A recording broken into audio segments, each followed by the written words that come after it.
Toronto pharmacist Carolus Massey is dealing with patients like never before, overwhelmed with people who want to avoid medical clinics and the ER.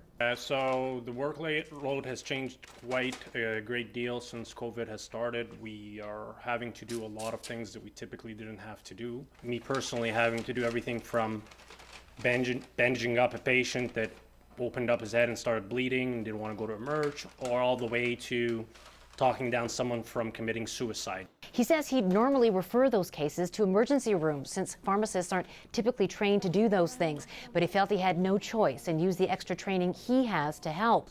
He also says many pharmacies, including his own, are working short-staffed. A lot of staff members right now either have to be in quarantine or they're like in my case, I had one that could not mentally handle the situation. She was too anxious, and so she opted to stay home.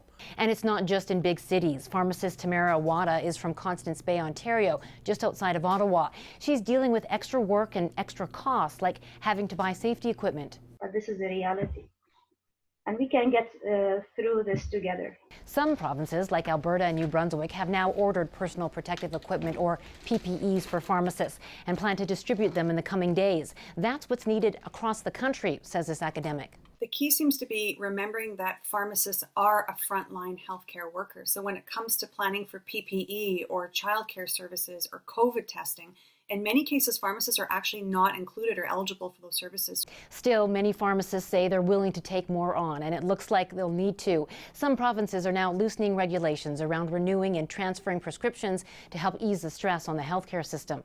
Rosa Marcatelli, CBC News, Calgary.